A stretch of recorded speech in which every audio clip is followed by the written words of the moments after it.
Hey Zwifters, I'm Simon Schofield and this is the Zwiftcast. Coming up on this episode, I'm afraid it's got to be done, it's the price rise and matters arising. We have a consumer psychologist. Could Zwift have handled this one better? I was staggered that somebody thought that price increase was okay to make from a consumer psychology perspective. The very latest from Zwift HQ on what we're getting and when we're getting it. There's going to be a course expansion in London in hopefully pre-Christmas, a major course expansion in Watopia in early January. Less controversially, Zwift on Apple TV is out. Great video from Shane. We examine what Apple TV may mean for the platform. The Men's Academy winner is announced. I think I moved to Italy with the team in sometime in March, so... Excited much? Yeah, definitely excited, yeah, for sure. That's an understatement. And really, Zwift is killing cycling.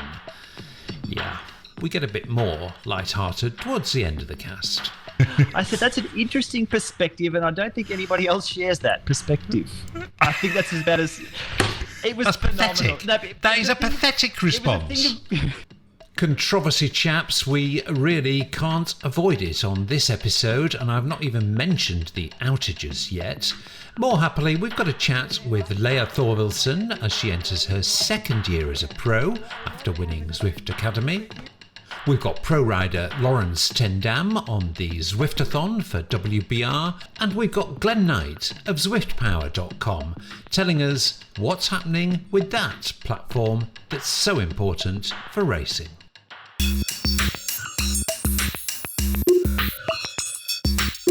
Could be a lively one. Shane Miller, good day, mate. Good evening, good afternoon. How are we?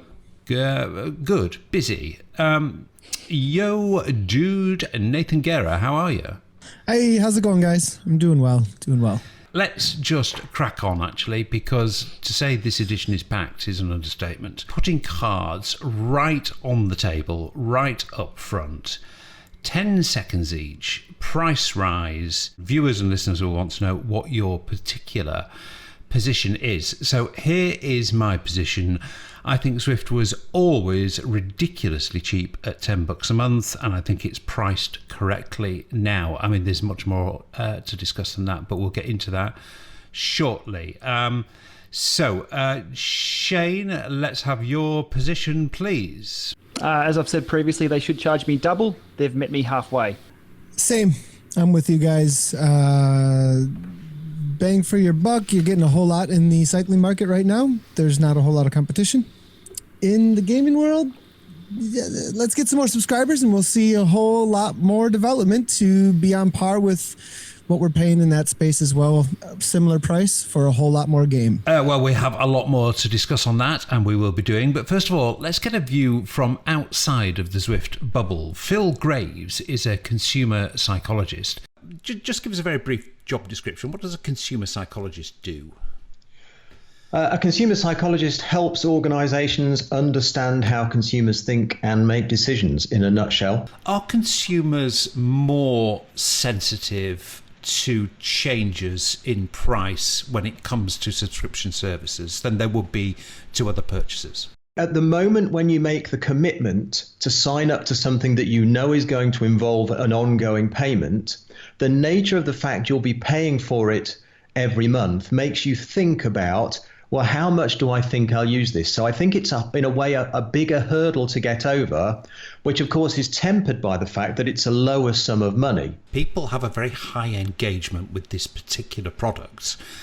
Personally, I think it's because they sweat a lot whilst they use it. I mean, do you think that has an influence on the type of decisions that they would make or the type of reactions that they will have when something quite large like a price increase happens? I was staggered that somebody thought that price increase was okay to make from a consumer psychology perspective.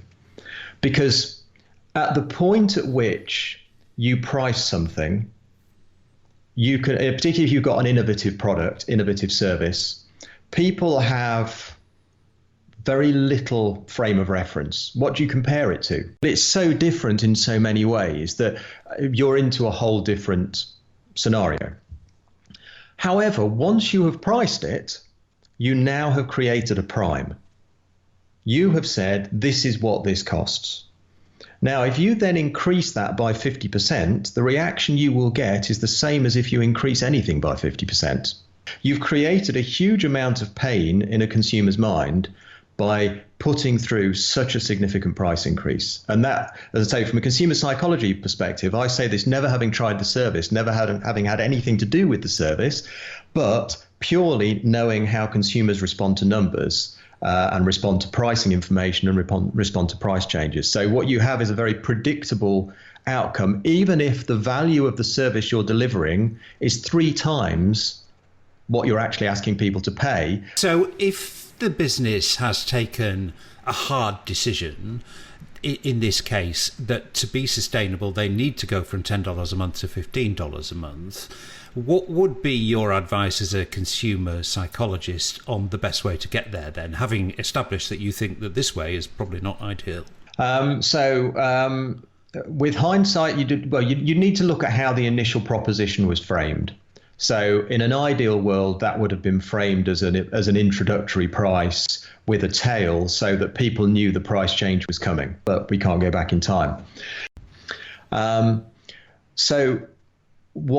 of the things that you can do is to highlight what the added value is that is going to be delivered as a result of this price increase. Percentages can be very misleading. I mean, it's actually a $5 increase, but really that doesn't matter, because the 50% thing is what generates outrage and is what fuels fury on social media. The percentage reflects better how consumers' brains work than the $5.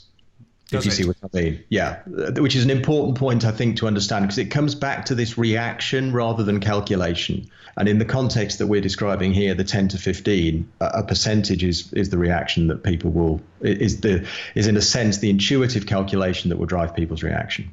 There were a great many people threatening to leave the service that they said they loved, because of this price increase. Have you any empirical or even anecdotal information to show how many people would actually carry through on that threat? The short answer is no. In terms of data, the sort of anecdotal part of it and the psychological part of it is people say a lot of stuff that's not true. The most important thing for an organisation to do is measure behaviour. Absolutely terrific, Phil. Thank you very much indeed. Very, very illuminating. Nice to talk to you. Thanks very much for your time. My pleasure. Guys, Phil obviously thought the 50% rise, or hike, as we now have to call it, was a bit of a mistake. But, let's not rehash that, because we've kind of been there and it's all been said. So let's look at the difference between attitude and behaviour, which, as Phil pointed out, that difference is often quite a big one. In other words, will people really do what they say they're going to do? And Nathan, do you think all those people who claimed they were going to quit actually will quit in a year's time when the time comes? I'm with Phil. No, I think that there's nothing in the market that compares. Now, if a major competitor comes along and has a much better product, I would say yes, but I would think that it would be priced the same and they'd have to compare at that point. I think it's about the same. I think it's going to be status quo. Those who are sold on Zwift will stay on Zwift. Shane, do you... an awful lot can happen in a year, and as we're about to hear from C. Beckett, there's an awful lot planned. But do you think at this particular time Zwift has misjudged the reaction of its users? They would have had to be expecting this coming, I think, for sure. The Zwift community are a very, very passionate bunch. It wasn't a surprise to me. You've been far too calm and reasonable about this, Shane. I was expecting at least one Aussie rant by now. We've had that. Yeah, we sure have. And we did have fire and fury. And once that had kind of abated, there were actually some properly interesting points that came out of the debate. So I kind of pulled those out, and I put what I thought were the most interesting to Steve Beckett, who's the marketing head honcho at Zwift, and he was, of course, the voice of Zwift during this whole debate. Now, there was an awful lot of this, so to make it kind of digestible, I've broken it down into 4 chunks. And first of all, let's look at something that Zwift got a lot of stick for, and that was the actual timing of the announcement. Steve, it's great of you to come on. I don't think we want to kind of rehash the sort of binary argument about the price rise. Was it right? Was it wrong? Because everybody's got their own views. But it's going to be really interesting to get some thinking from inside ZHQ about the kind of process around this. I mean, one thing that came up time and time again, unsurprisingly, I guess, was this was not a great time to announce a price rise after various wobbly platform episodes. So explain for us. The fact that we announced it so soon after platform wobbles cause problems. These outages cause inconvenience to customers, inconvenience cause frustration. That spills over into a community which is highly networked. And the classic example is all those marvelous Facebook groups that we trumpet, getting together and giving us a short, sharp punch on the nose, Yes. So, but I would say that timing across the board is something that our company needs to look at, and we are discussing a lot internally. We may have, if we're a cat, let's just say we would have lost one of our 9 lives last week. But I hope the benefit is that it's going to make us. It's kept us on our toes more. It saddened me to see the amount of discord in the community, which is largely a place that's not discordant. It's largely a place where people help each other, and without sounding too all kind of smiley about it, it's usually quite a happy place. And it was a very unhappy place for a few days. Did that reaction take you guys by surprise? As a company, I'd say overall, yes, but in certain quarters, not at all. A lot of people would say it's the 5% that shout the loudest, who are the more kind of militarists, but that's because they give a toss. And actually, they're our most fervent supporters. And that's validated by you saying the majority of the time, there's so much goodwill amongst the community. And we know that community is our engine of growth. 50% of people come to Zwift because they're recommended by their friends, right? So you can see how decisions impact on a very loyal customer base. We've got a super loyal customer base. And if this was a loving relationship, one of us might have moved out of the house for a couple of days. Shane, bit of a mea culpa. We got it wrong there, I think, from Steve on the timing thing. Yeah, it was a bit awkward. I guess given the perfect scenario, that wouldn't have happened. But I guess anytime they delay and it's a 12-month announcement, they keep losing money in that respect as well. So I think it was just let's pull the trigger on this because they want to activate this price rise for everybody in 12 months' time, not 12 months plus a week or 12 months plus 4 weeks or 12 months plus another 3 months. That was probably the timeline they were working around, not what's happening now. But Nathan, that ended up giving the community, or the voices in the community that violently objected to the price rise, that gave them a huge stick to beat Zwift with, which they then did repeatedly. Yeah, but if the stick is in the environment, it happens to be there. Like, you're going to tell somebody something, and there happens to be like a weapon there suddenly that someone else laid there or somehow ended up there on the ground. I mean, this is your opportunity to tell them.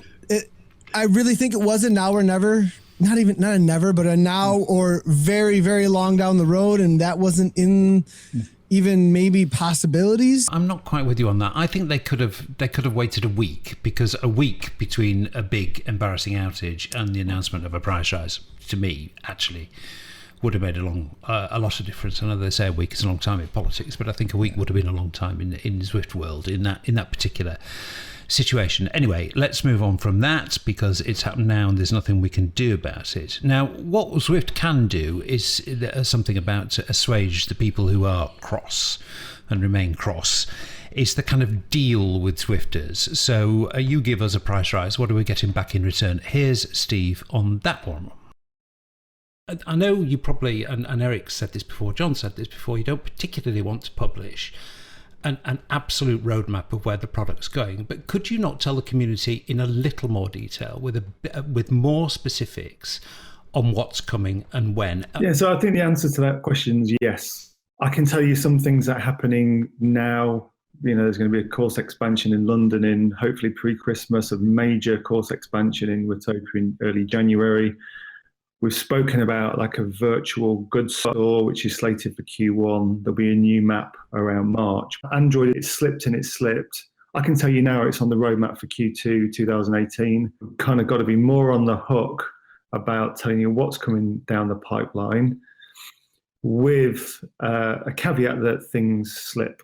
Internally, there's a lot of sensitivity here. It's not sensitive because we're like giving any secrets away. We don't suffer from a highly competitive market, but things inevitably do slip, and we need to get over the last point and desensitize ourselves there, because there's no doubt the product team feel the pressure. They work incredibly hard, they have super high standards, and when things slide, they think they're failing. John Mayfield in particular, he talked about 140 people in our company. We're understaffed. Nathan, pressure on developers to get stuff ready and get it out. I mean, you'll be familiar with this from the gaming world. Is Zwift any worse or better than other games developers? And a tough question, really, because a lot of other games developers have 20 times the workforce and 50 times the budget. But I mean, how do they compare on getting stuff out there more or less on time?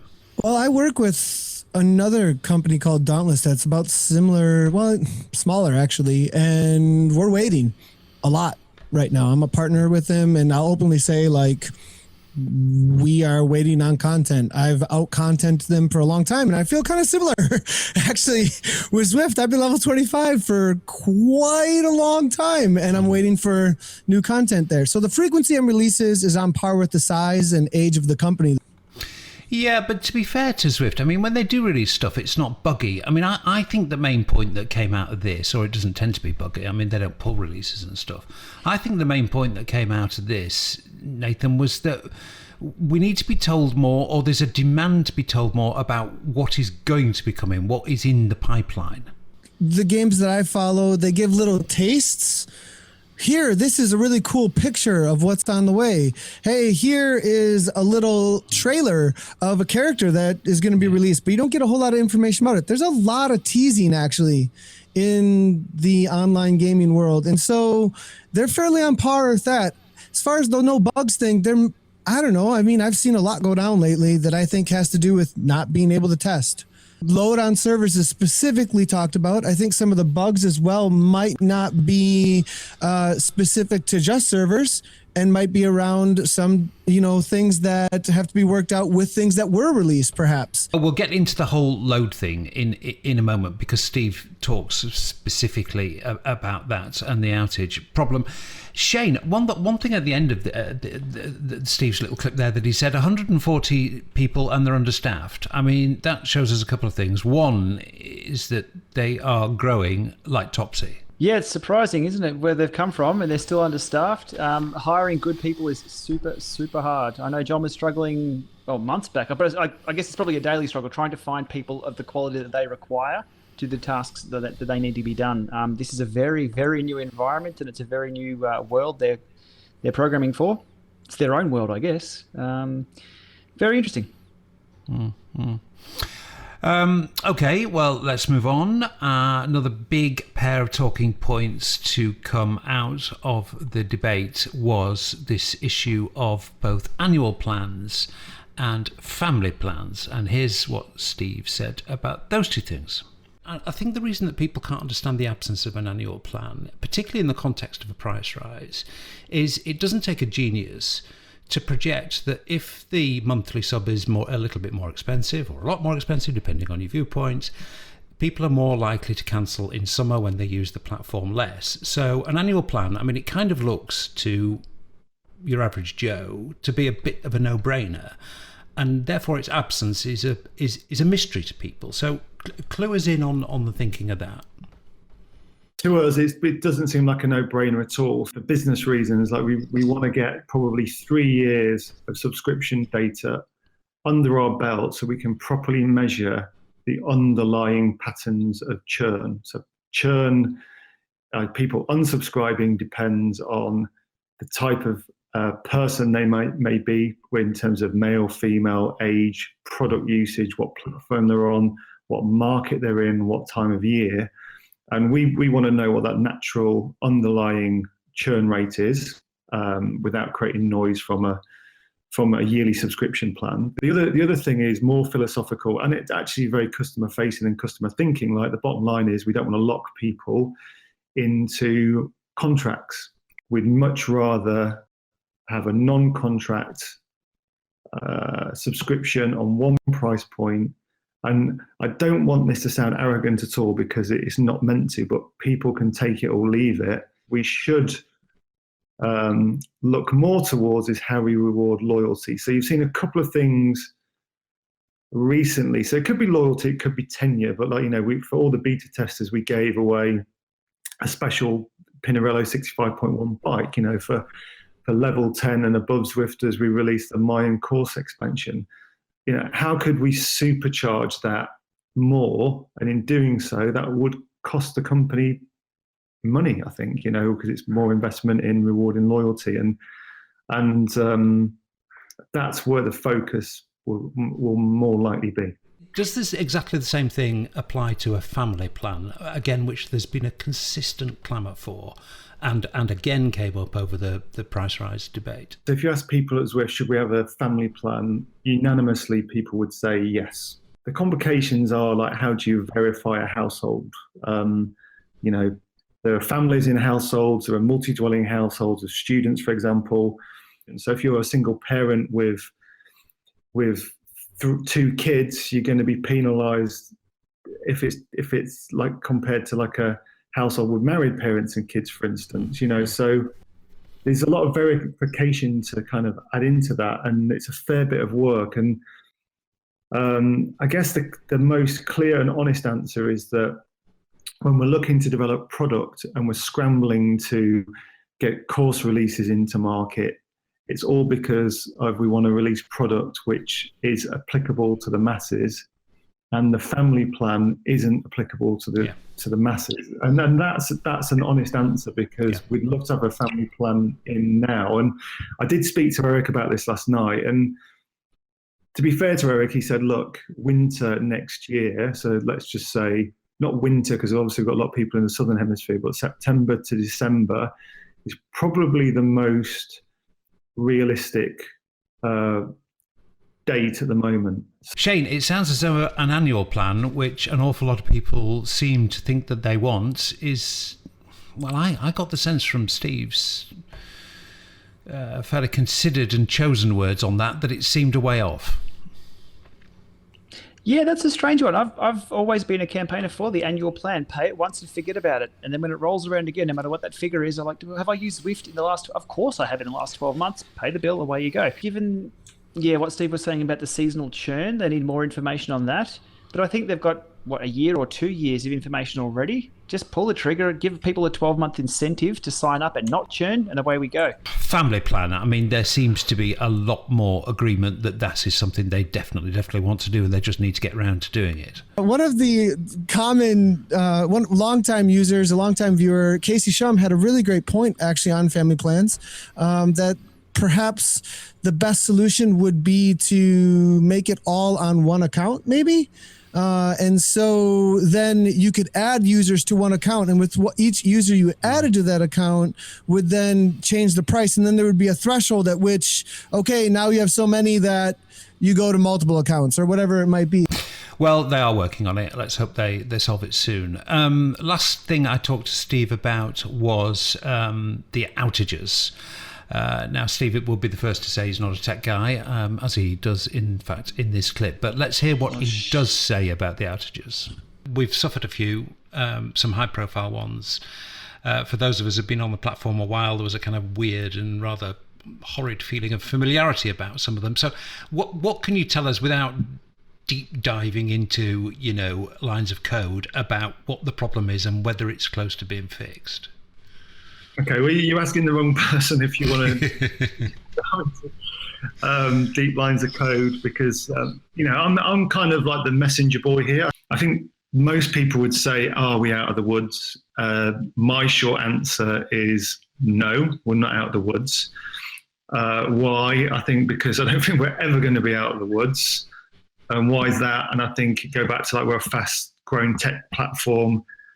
And there are lots of fast-growing tech platforms, but for us, it's hard to simulate loads. And we've been synthetically simulating loads right throughout the summer, because we think at some point this winter there's probably going to be like 12,000 concurrent users. Wow. But there's not a linear relationship in real life with synthetic loads. So we're continually trying to optimize hardware and software, and there's a lot of configuration here, and I think that's important point to make, because it's not just about adding servers, right?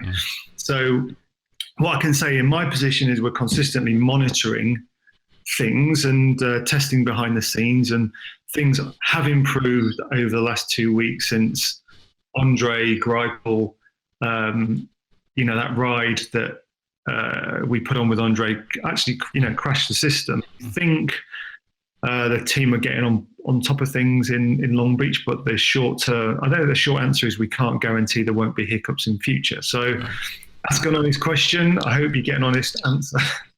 I think what's really disappointing for people is when all this frustration spills over onto Zwift riders, and people are like saying, there's a server down, what's going on? Is it my internet? Can't log on to ZML. They should just be able to go to a go-to place wherever you are in the world, because this does vary in different places of the world. You get a clear answer in real time that acknowledges what outages or hiccups we might be having.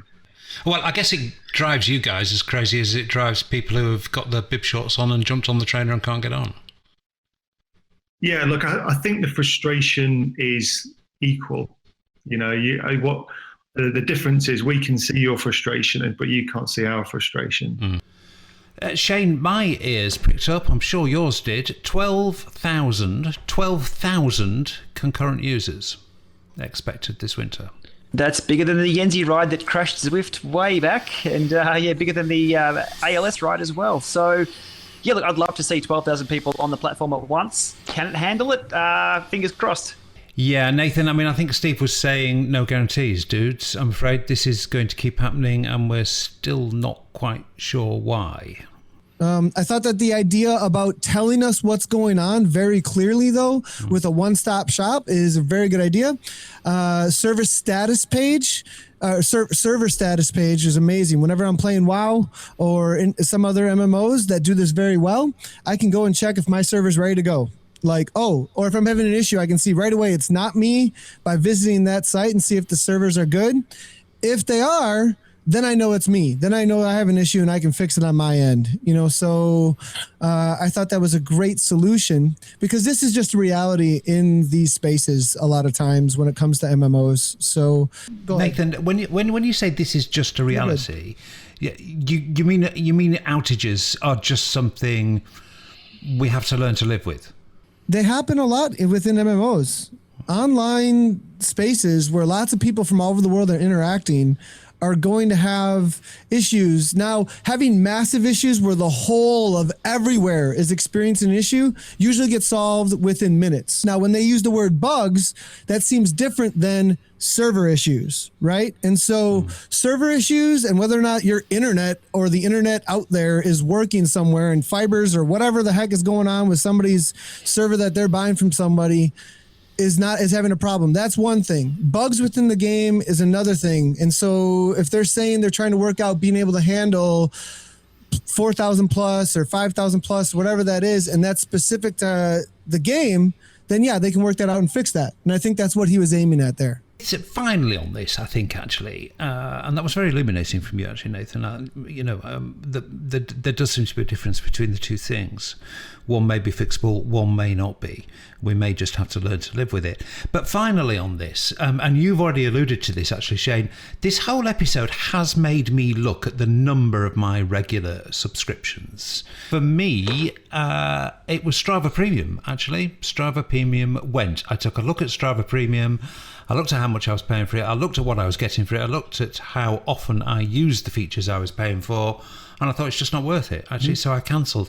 I actually think, Shane, I think I may not be alone on that. Could this hurt Strava, do you think? Look, it all comes down to personal value, and it's really hard to, I guess, argue what your personal value is and try and make others believe that to be the case for them as well.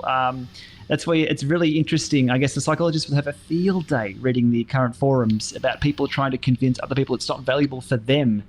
But it's all down to the individual, I guess, value you put on it. For example, Strava Premium, I was digging around. I'm like, I'm going to keep Strava Premium because I like what they do. I love the analytics that I can get from the back end. It gives me some more content to talk about. So I'll keep my Strava Premium. But I thought, what more can I get for this? What does my 12-month subscription to Strava do? And I found, hidden away, that there's a $20 gift voucher from a place that orders and bike parts online. So that took the heat off that a little bit. I jumped online and ordered a new set of tires, use that $20 voucher, and great, that's more value for me. So you've really got to dive in and find out what those premium features do offer on any service, not just Strava, and then put them to the sword. If a company isn't offering enough value, let them know, for sure, because if enough people are noisy, companies will act. Finally on this, has this done long-term damage for relations with the community? No, not at all. We'll move on. Something else will come out. Look at the excitement that came around the new course that opened the other week. That was massive. Everyone was high-fiving, except if you're not level 10. But look, everyone got over that part as well. People will just move on. What's the next battle? Let's keep fighting. I mean, we've got to keep it positive as well, because if people just keep on the negative all the time, and it won't last. Look, a little bit of an increase, people will just take that step, and we'll be rolling on. It's all good. Yeah, well, I think and I hope that's true. I mean, I hope listeners and viewers don't think that we've dwelt on this for too long, but it was a big thing, and it did generate a lot of debate, and I felt we had to cover it in some detail, and I think we have done that, and I think you've had a good variety of views from us three, apart from the unanimity on the fact that we all think that Zwift was too cheap, but that's what we think, listeners and viewers, that's what we think, so, it's as well that you know that.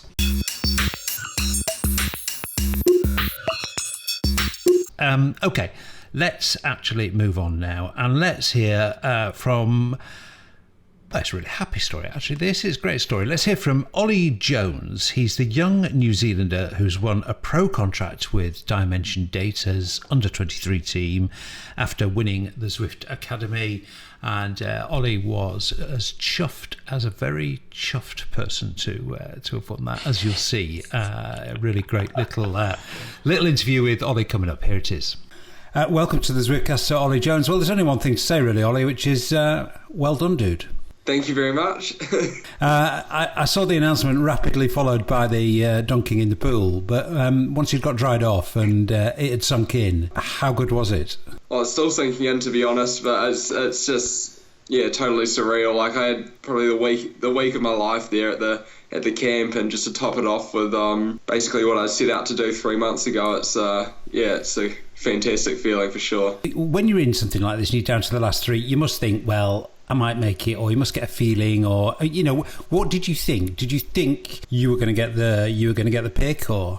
Honestly, we're all at such a similar level. It was just who they sort of felt was the type of rider they wanted for the team, I think. I mean, that's basically all it came down to, in my opinion. I mean, I felt like I had a really good week on the bike, on and off the bike, and I think I'd done really good numbers to get to that point, and I was confident in what I'd done myself, but so were the other guys, and just, I was the type of rider that they wanted, I guess. Yeah. Well, I mean, obviously, we'll get to that in a minute. There is the whole type of riding thing, but, I mean, to an extent, also, it's a popularity contest, isn't it? I mean, it is kind of how you get on with the team. So, have you got to go around the place kind of cracking jokes and trying to be liked? Yeah, for sure. It was, it was such a surreal opportunity. I mean, I just wanted to socialise with all the World Tour guys anyway. I mean, they're all my heroes, and it all just felt really, really natural, to be honest. It just felt like we're all a bunch of mates there having a bit of fun and really having a great time. Had you done your homework on the team? Did you know who was who before you went? Oh, I think there's no real homework needed. I mean, I've been watching those guys for however long. I mean, I know all the guys. I know all their stats. I know everything about them already. Without being a stalker, but yeah. And did you get a chance to spend any time with Cav and the big stars? Yeah, we did meet Cav for sure. Cracked a few jokes with Cav. I mean, he's a pretty easy guy to crack a few jokes with. He likes to crack a few himself. So yeah. Brilliant. Well, listen. Very, very, very well done. Let's get on to the sporting bit. What are you, Ollie? You a climber? Well, in terms of watts per kilo, my climbing's pretty good. I'm probably more of a classics guy, more of a bad weather, hard man sort of thing. Still in terms of watts per kilo, I mean, I can still hold my own up a climb. So yeah. Well, you've obviously made the cut. You've clearly got what it takes. So what next? It's pack bags up sticks and move to Italy, is it not? We got no solid plans yet, but I think I moved to Italy with the team in sometime in March. So excited much? Yeah, definitely excited. Yeah, for sure. That's an understatement. Well, brilliant. Listen, well done, mate. I mean, that was like a week-long job interview with a few pretty hard bike rides thrown in, I would have thought. And you came out of it clearly having done a pretty damn fine job. Huge congratulations. There'll be lots of Zwifters interested in following your progress. Really good luck when you move to Italy. I'm sure we'll be talking again. And really well done, Ollie. Well done. Thank you very much. Shane, I mean, he just seems like such a lovely lad, doesn't he? I mean, if people are watching that on video, he just, he's got a smile on his face the whole time. And I also understand he is a bit of a monster on a bike, actually, as you would expect. And I think you're pretty big mates with his coach, Dr. Stephen Lane. I think Ollie will do well, don't you? Yeah, for sure. I got a phone call pretty late one night from a very excited coach, once it had been announced. And Dr. Slane, as I call him, Slane, says, "Oh, you wouldn't believe who's just won." I'm like, I wasn't keeping a track of the news. Who was it? Was it your boy? He's like, yeah. So he was super happy. Ollie's always been known as the kid from New Zealand who's putting out monster numbers. And I think Dr. Slane has been questioning his power meter quite a few times. So, but the numbers are real. We've validated, we've verified, we've zero offsetted. The kid is the real deal. So it's really good. Great kid, good ambassador. And I just have to correct you on a word there. You said he'd be chuffed. I think in New Zealand it'd be chiffed. He'd be chiffed for it. Nathan, the thing about the price rise is it's kind of legitimised the asking of questions about how Zwift allocates its resources. So the academies, I mean, we've got the male academy and the female academy. They clearly cost Zwift some money, and we'll discuss a bit more about that in a minute. Is it worth the money they spend on it? First of all, I got to say shout out to Ollie, Vision Cycling. He rides for Vision in game. Got to do that. Quentin would kill me if I didn't. No, nice job to Ollie. Amazing job. Very cool. And here's the thing. I think Zwift does a lot of things for the sake of cycling and for mission. Eric talked about mission. And so up front, it is worth it for the sake of cycling and the developing of an amazing idea into a reality, which is obviously happening. Okay, so you just brought me a market question, and I said in response, this is not a market question. This is a sake of cycling as a sport question. And they just developed a program in which takes a U23 rider and places them without the opportunity otherwise into a pro team. That is worth its weight in coin, 100%, because I was the product of, and many other pro wannabes I know out there, people who wanted to be a pro, did not have the opportunity, and Zwift is creating opportunity. That's worth it, first. Yeah. Secondly, though, the payoff is amazing, though, because of the marketing that it is getting through pro teams they now have association with. You just mentioned Mark Cavendish, Team Dimension Data, Steve Cummings. We were mentioning, you know what I mean? So there's obviously a great association then that's taking place with the marketing dollars that are being spent on the back end of an amazing idea. So yeah, I agree with you. I think every single penny that Zwift spends or invests, in fact, is a better word, in the academies is absolutely money well spent. I mean, you know, they're supporting cycling, they're supporting people who want to get into cycling and get into giving people opportunities they would never normally have had. You know, well done, Zwift. And I've been a great supporter right from the very beginning, and I certainly don't change that now. And Ollie looks to be, as you say, a great ambassador and a really good recruit, no doubt, not only for the team, but for cycling. You know, cycling needs young lads like that, I think. Anyway, let's catch up with Leah as we're on the Academy's beat. Leah's just about to enter her second year as a rider for Team Canyon SRAM, and I caught up with her in a brief rest period when she was back home in the States. Here's Leah. Leah, contract extension, another year with the pro team.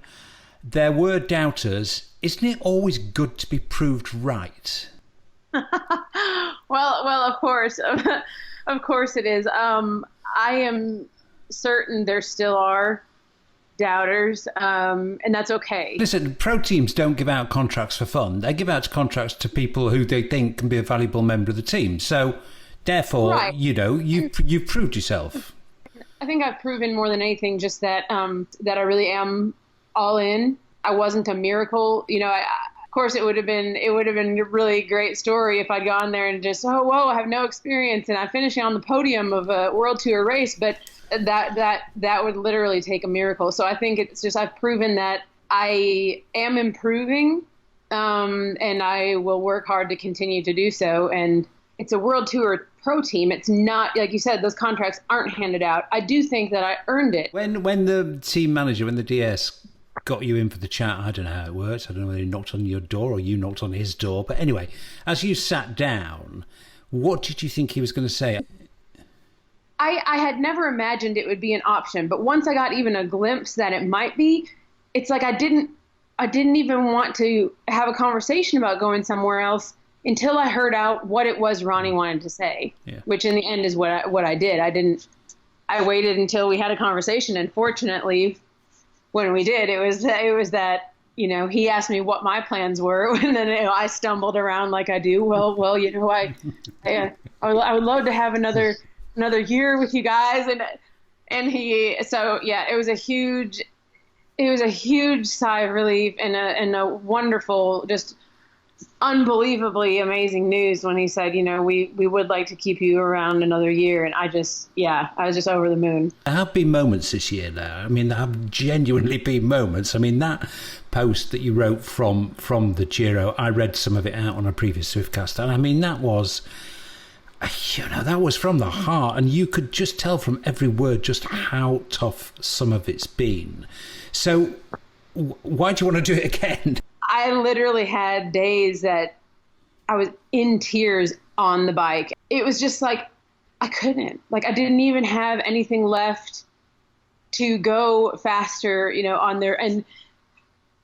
But I've learned so much. I don't feel like my ability has been topped out. I feel like I can get better. So I want another chance. I think more than it matters to me to prove it to any doubters, because they're always going to have doubters and haters and whatever. People are going to be people, but I think I want to prove it to me. I don't think that I'm done. I want another shot. You know, it's like there's days out there, and I had to tell myself that too. It's like, you know, you don't want to make excuses, but it's just like, the reality is I was a Cat 4 racer trying to survive in a pro peloton. Logistically, what are you going to do different next year? Are you going to live in Europe? You're still going to be traveling back and forth to the States? I don't know. That's something that hasn't been finalized just yet. I'm getting used to the fact that you often kind of don't know these things until last minute. So it would be easier on the team, easier on myself,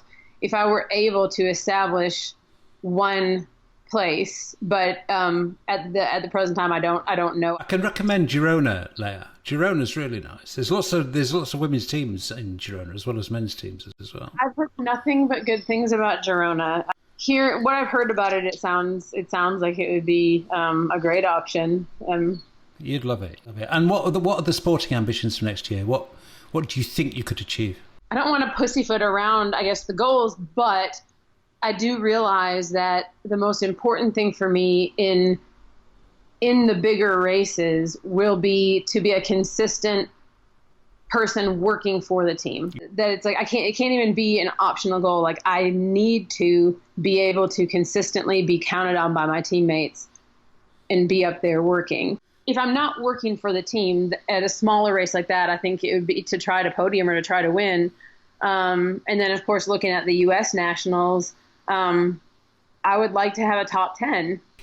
The next winner of the next academy, she's going to be such a lucky girl because she's going to come into the team and she's immediately going to have a pal, isn't she? No, and I'm really looking forward to that. And I certainly don't want it to be me and her versus the rest of the team. Yeah. I know that I will be doing whatever I can to make sure that this person feels included and feels welcome. I'm sure lots of Zwifters will be really interested in knowing this. After a year in that, I mean, it's like a crazy question, really, because you're bound to be fitter. But after a year in the pro peloton, how different do you feel as an athlete? I mean, do you feel like so much fitter and stronger? Fitter and stronger, yes. I hate to say like how much better my skills feel, because I think, compared to an experienced pro, you still would look at me and just say like, really? You think your bike handling is great? And it's not that I think it's great. It's just that there's been leaps and bounds for me in my comfort level. That's what's changed the most. I did see an improvement in my fitness, but I don't consider myself a total segment chaser, but there's a few QOMs in the city that I like to keep and, just like busting my own records wide open. So I know that I'm more fit, but I don't know that feels different. Just kind of like when people say it doesn't get easier, you just get faster. Right. Well done, Leah. I'm sure you've got so many people rooting for you.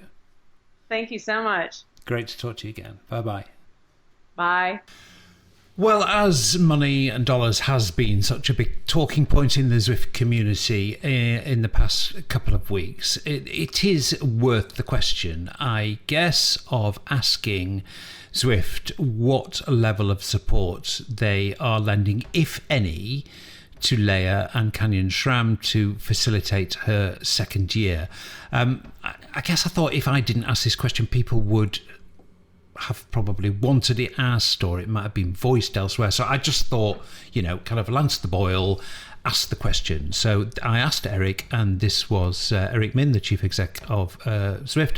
I asked him the question, and this was his answer. Well, I mean, we're supporting the team, and the program, and so our support for the team has increased.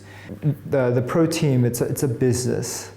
And it's a partnership because we're bringing a program that helps promote the team, and there's a lot of content being created, not just for us but for the team and its sponsors. There are thousands of people who would like to see Leah go through this journey, and they want to be part of that journey with her. So for her to finish after 1 year, it's like unfinished story, right? Shane, straightforward question, pretty straightforward answer. It looks to me as though they are paying part or maybe all of Leia's salary. I've got no problem with that, actually. You? Yeah, no, not at all. It's, I guess, every dollar put into cycling, keeping cycling alive, especially for the women's side of things, which is desperately underfunded, as we know. That's a good thing. If it's going to encourage more people to look at pro cycling and then maybe want to act out pro cycling themselves like we do here indoors, it's going to be good for their business. So long term, yep, I like it.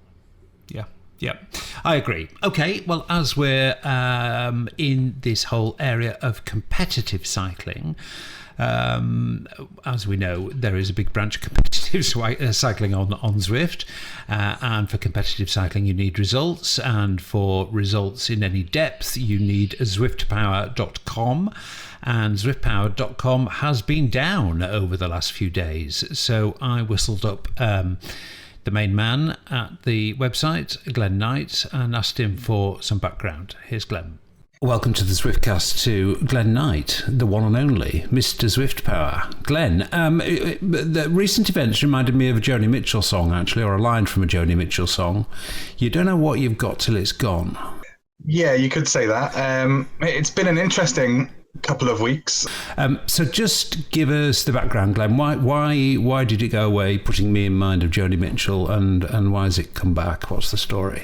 We sort of posted to say that we were taking on like an anti-cheating initiative. As a result of that, we kind of started making more data available on Zwift Power. There was some exception taken to this and a legal claim made, as a result of which we had to take action relatively quickly to protect us and also to protect other race organisers who use our service. I mean, the backstory, as I understand it, Glenn, is that you're going to get tough on cheating, which I think absolutely everybody will applaud. But to do so, you're going to need slightly more stringent terms and conditions so that when people sign up to Zwift Power, they're basically saying, if you catch me out cheating, I give you my permission to make that public. I mean, without all the legalese, is that kind of the story? I think the Zwift eCrit series that we were involved in, the Oz one, that's kind of a prime example, really. The onus was on us to produce the results on behalf of Zwift. So in effect, we were disqualifying riders from the opportunity of an all expenses paid live trip to Melbourne. I guess we kind of had to take stock of that and actually think we're taking opportunities away from people, and quite rightly, if they've not agreed for us to use their data in this way, I'd say they've probably got a stake on it. So we've kind of taken steps to make sure that we're not put in that position in the future. And I think we're not really doing anything different to what the real world racing scene does. It's not real life, but it's not quite a game either for a lot of racers that do take it very seriously. And as the user base grows, I mean, we've got 20,000 registered users on Zwift Power. So you know, that's not an insignificant number all across the world. And we just need, I think we just need to protect ourselves, really. So that we took that decision. We've used it as an opportunity as well to make lots of improvements to the site. We've taken the opportunity to move or partially move our infrastructure to allow us to migrate to a new setup. So you know, it's not been all down, but it has been a torrid week or so. But you know, we've taken legal advice. We're working with Zwift and to help with that, and hopefully we'll have a more rigid solution in the next week or so. Good work, Glenn. Nice to talk to you, and good luck with the relaunched full fat version. Thanks, Simon. Always a pleasure. Shane, data, cheating, privacy, confidentiality, putting stuff up in public on websites, these are deep waters. Yeah, for sure. And it has to be tied up in policy, I guess, terms and conditions, and everybody has to be protected. So, but in this day and age of data breaches, which is my other hat that I wear in the IT security side of things, it's the lawyers love it. They really do. They get to create a lot of documents and make sure everyone's protected. Take all their money. Yeah, well, let's not talk about lawyers. Nathan, do you think? I know we live in a world now where if you make a job application, some employers will check out your social media to see that you're not well. They'll check out your social media. Do you think being potentially named on a DQ list for a virtual bike racing game could really end up on, say, an employer's desk or a prospective employer's desk? Do you think people have to be that sensitive about what they're doing online and how that reflects on their analog life these days? I think it depends on how blown up the situation got and how devious you seemed in the situation. Right. Those two a reflection things of character. Together could. Yeah. Yep. Yeah. So like if I found out I was going to employ somebody and I found out that they went to great lengths in order to cheat everybody else out of a situation, in this space, then there would be a reflection on character then, right? So like this person's very volatile in these situations. If they were in that situation with me in the future, things could get very volatile, right? So those two things paired together, how devious with how volatile. Yeah, I could think it could.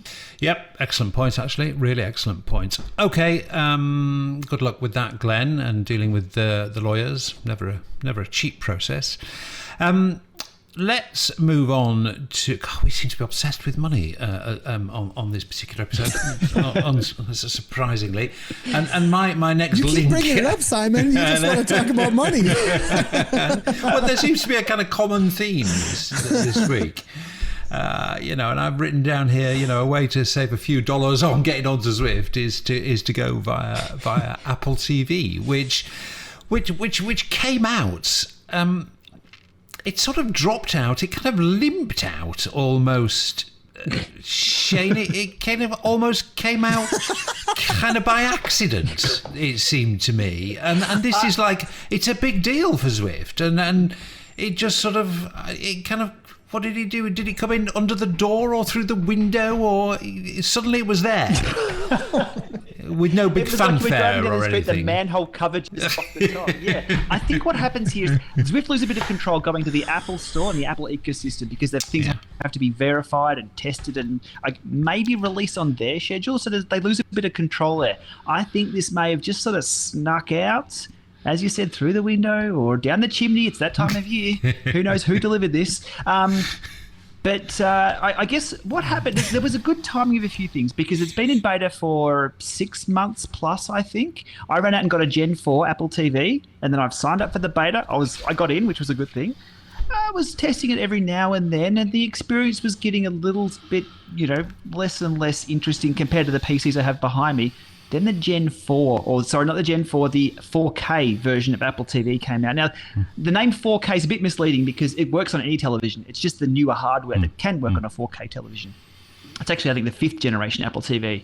The experience on that is amazing. Look, I didn't overplay it too much in my video. I just want to present facts and side-by-side things and tell people, that make up their own decision. I was blown away. It was unbelievably good for a device not built for 3D gaming. And as a solution, under $200 everywhere else except Australia and New Zealand, we pay probably $250 for that device.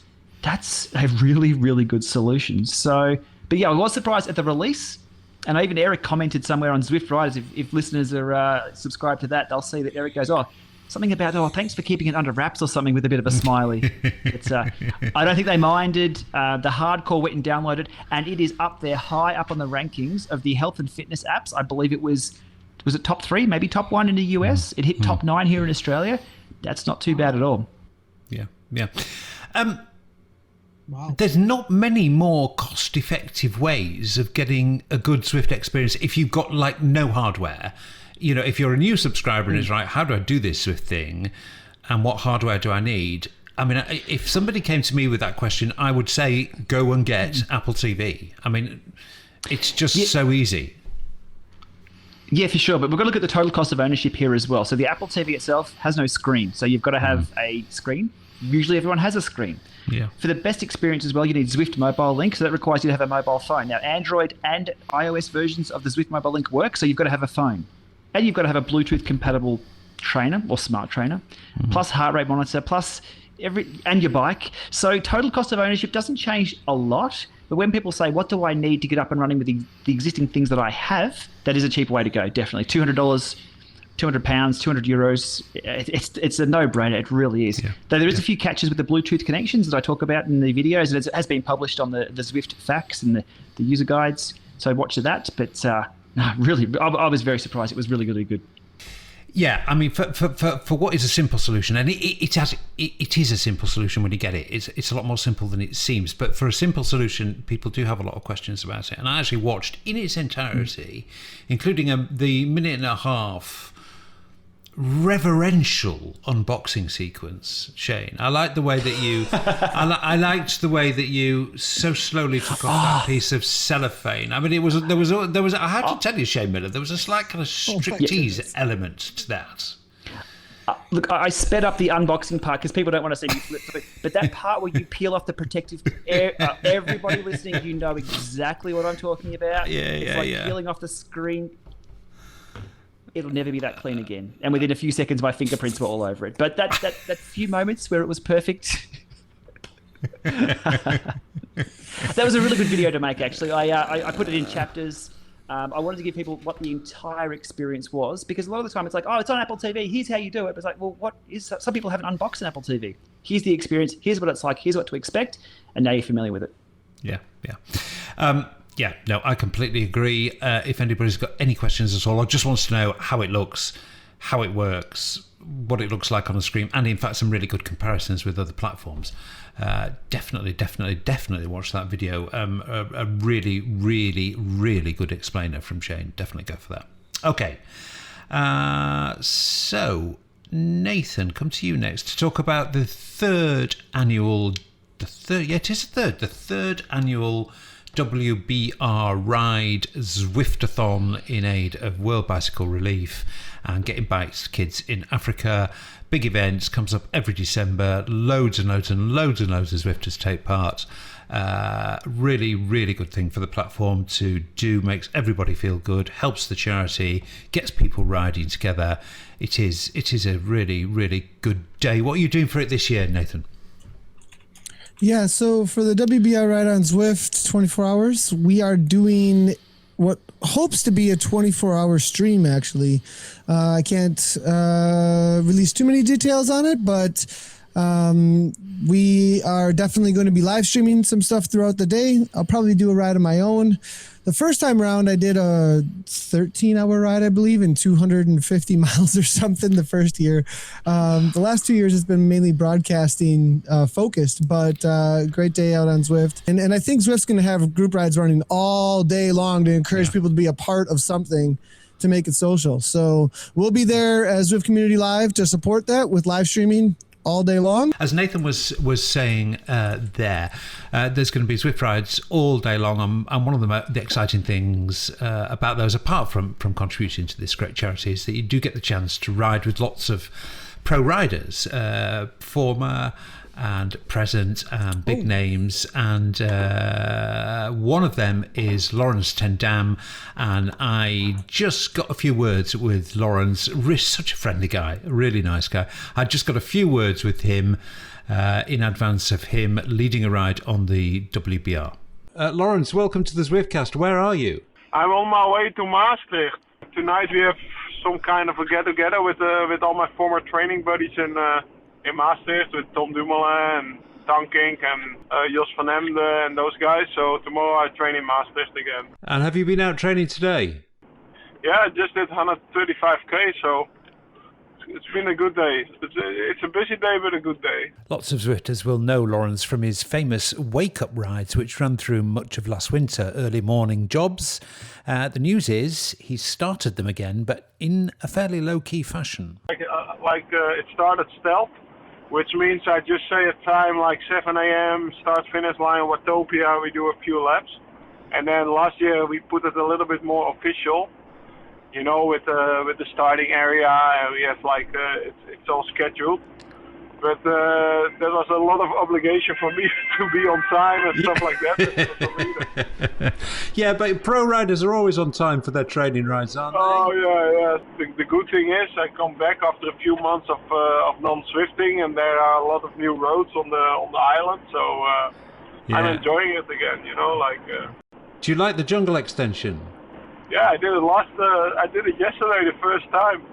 You know, with all the monkeys flying around, and it's pretty cool actually.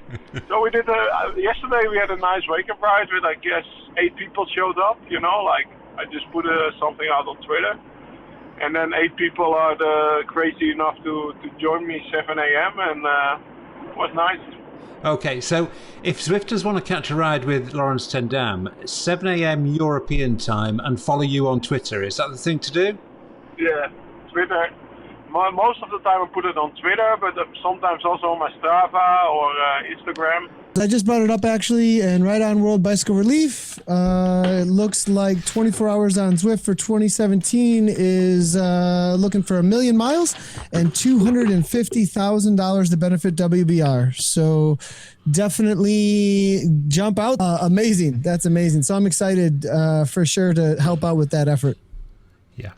No, it's always a really good day, and I will be just people might want to know, actually, there's I'll publish a longer version of that chat with Lawrence Ten Dam.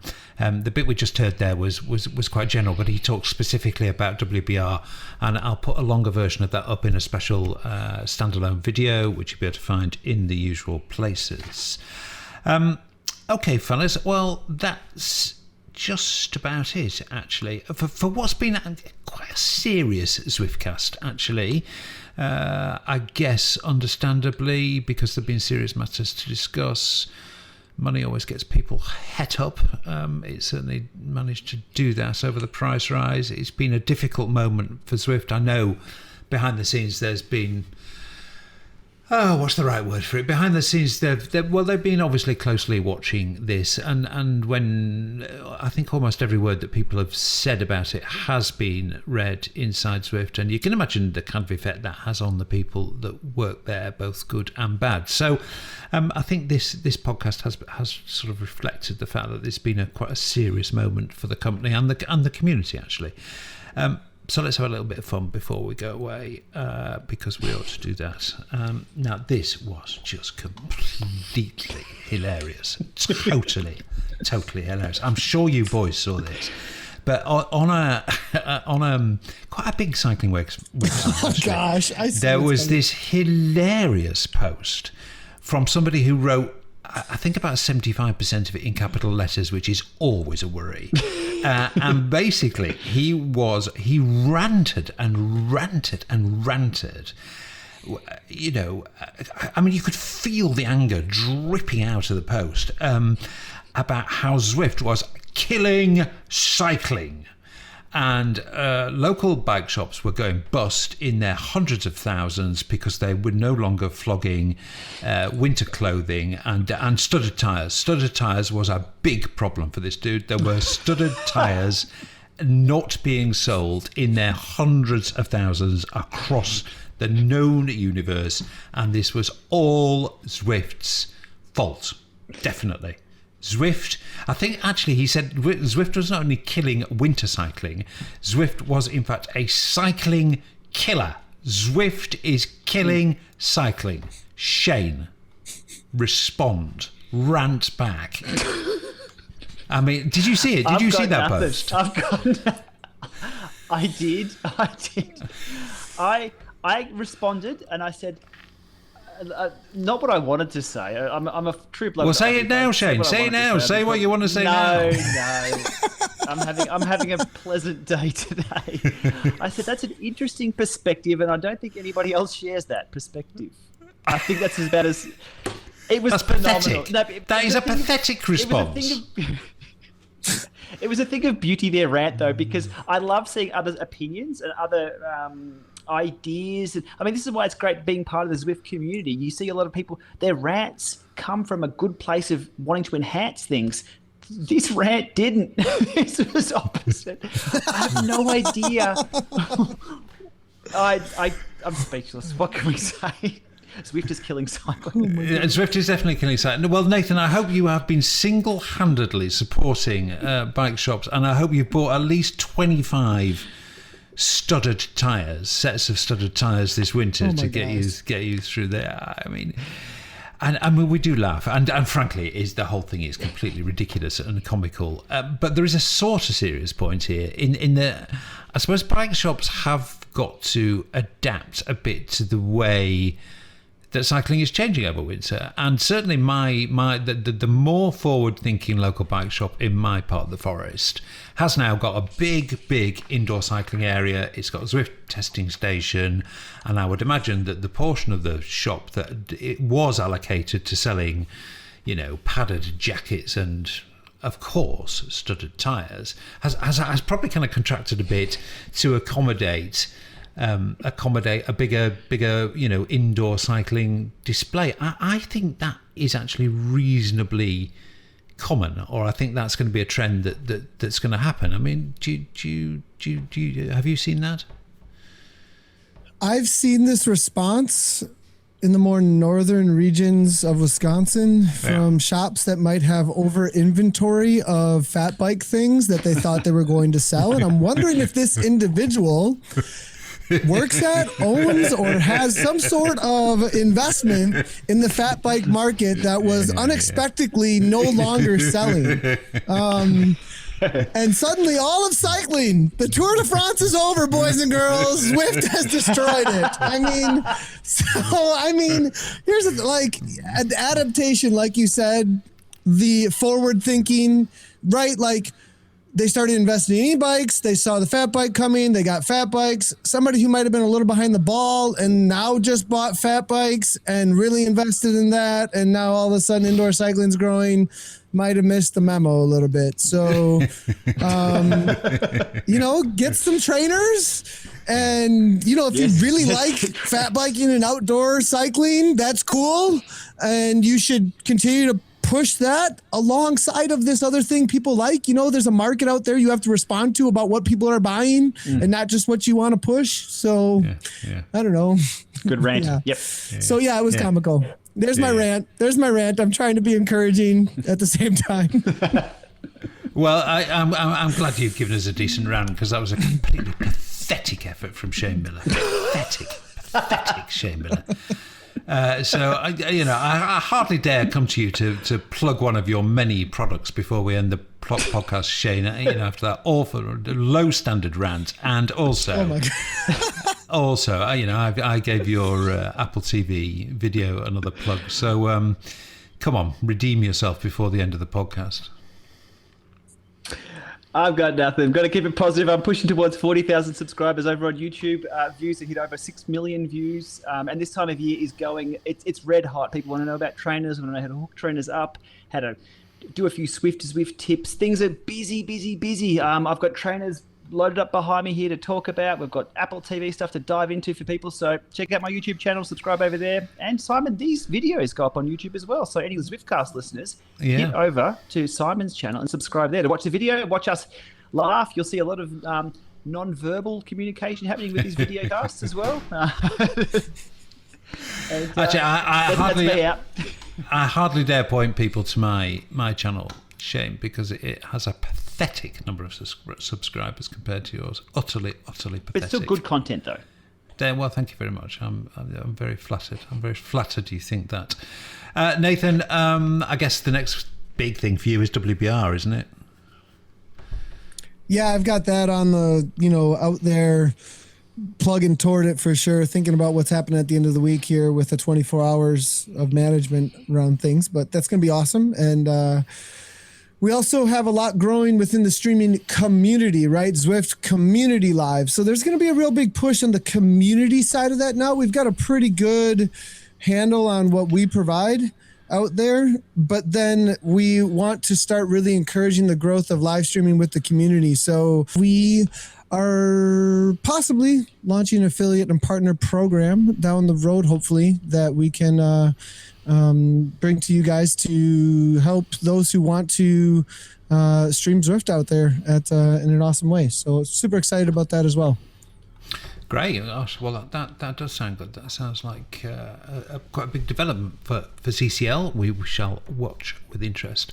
Okay, lads, thank you very much indeed for that one. As I say, a serious one. I think we redeemed ourselves at the end. Actually, had a bit of a laugh, but money's always serious. Shane Miller's going to go away and brush up on his ranting skills, and Nathan, he just made a gesture, a camera for video viewers there. Nathan, great to talk to you. Shane, always great to talk to you. Great to talk to both of you. Thank you very much for your contribution, boys. Thank you very much indeed for this episode of the Zwiftcast. Look forward to talking to you next time. See ya. Cheers, boys. We'll talk soon. Thanks for listening, everybody. Just a reminder that although Zwift generously support the podcast, for which we are very grateful, they don't have any influence at all in anything that we say, during the course of the podcast. Hope you enjoyed this one. See you next time.